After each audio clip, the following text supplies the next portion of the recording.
Before phone games, there were flash games, where children who maybe weren't always allowed to play video games would use it as a loophole to get around their parents' lame-ass responsible parenting decisions. Yeah, Mom, I totally need the computer to research the biography of Ferdinand Magellan for my school project that I have been working on for 3 hours a day every single day since the date that Newgrounds went live 2 years ago, which is a complete coincidence. Do not check the search history, it has been deleted. Back in the ancient time period of 2009, or something, I was one of those kids. For a while, my parents banned video games on school days with the intention of allowing us to focus on bar graphs and stuff. So playing flash games was pretty much my only outlet during those times, and I don't know how I got away with it for so long. And one of my favorite games to play during this time was a game called Super Mario 63, a big 2D platformer with a bunch of levels and collectibles. Most Flash games I had played up to that point were very arcadey and nowhere near this ambitious in scope, like Mario Overrun. I played the hell out of that. So Super Mario 63 was a dramatic step up.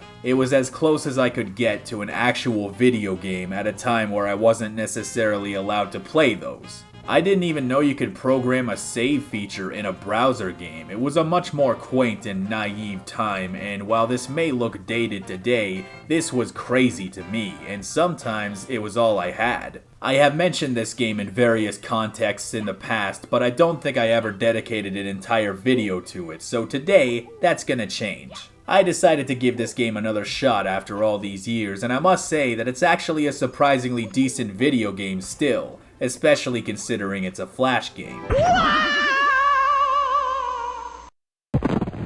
This is a 2D Mario platformer, but it's got controls and mechanics that rival the 3D games, and once it actually gets rolling, it is pretty engaging. But it doesn't start with a bang. First you have to trudge through this very long, talky intro sequence with dialogue boxes that are barely legible because most of the text is written in this off-yellow pastel color that I can barely see, until eventually the game releases you from your default Arial Light type font shackles. That's one of the really charming things about playing this game and so many others like it, because it's reminiscent of a simpler time where fan games were still figuring out the ropes and not everyone had everything completely figured out yet. The music doesn't loop correctly, the sound effects are unbalanced, and the text boxes don't work properly half the time, but that's the beauty of it. It's a nice reminder of the humble precursors to the fan game communities of today. Of course, there are times where the quirks are genuinely frustrating, like this stupid shit with the ice blocks that slide you all over the place and squish you to death, and the pinball physics that kick you all over the place, and the death animations that last for 3 years if you die in the water. There are areas in this game that feel like they were never playtested, and one time I died during a red coin mission, but when I respawned, the game spawned the red coin shine for some reason, and I took it. There is a lot of piss-off material in this game that can make the most patient, saintly of gamers commit nefarious acts, but if you're willing to have the patience to put up with it, you will find a worn, tattered gem of the over 9000 era of the internet. And as you might expect, there are ancient memes all over the game to take you back to the days of yore, before taxes and Paper Mario Sticker Star. I think today it's taken for granted that a lot more fan game creators have a better grasp over what works and what doesn't, from the big things to the little things, and from that perspective, the game actually works pretty well in the face of all the small stuff. The first thing I noticed about this game was the mechanics. The controls and the floaty physics take some time to get used to, but once you get over that hill, it's great, most of the time. You can jump, dive, triple jump, hover nozzle, and the other nozzles, and you can fly. This is Super Mario 64 meets Super Mario Sunshine in 2D. There's a really substantial sense of momentum in Mario's movement, and I have no idea how intentional it is, but it is just badass. Launching out of a dive and instantly diving again, getting caught in an infinite dive loop, using the hover nozzle while you're diving to propel yourself forward. It's so much goddamn fun that it's not even funny. The second thing I noticed is that the game is substantially smoother than I remember it. I think a lot of that had to do with the fact that when I first played it, it was on a Vista machine with 3 GB of RAM and an 8500 GT graphics card which could barely even run GameCube games.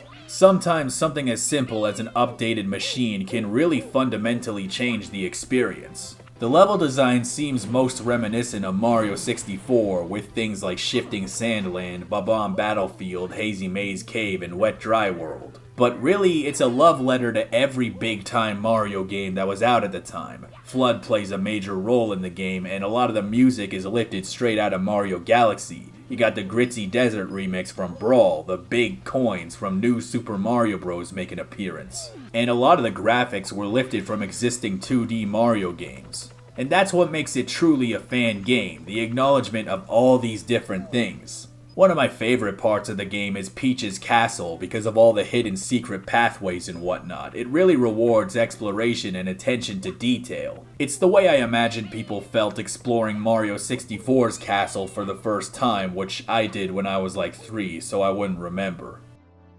I think the thing I like the most about this game upon replaying it is that it's a 2D Mario game with the structure of a 3D one. The levels are built upon non-linear exploration instead of just being a beeline sprint to the end of a level. There are numerous missions to a level, and when you enter a mission, there's nothing really stopping you from pursuing a completely different mission when you're actually playing. It's far more player-directed than you might expect. The gameplay loop is one that works surprisingly well in the 2D format. One thing that never fails to get me all nostalgic is the remixed music. I watched a lot of random Mario parody stuff on YouTube back in those days, and if you were there watching the same videos as me, you were going to be hearing this song a lot.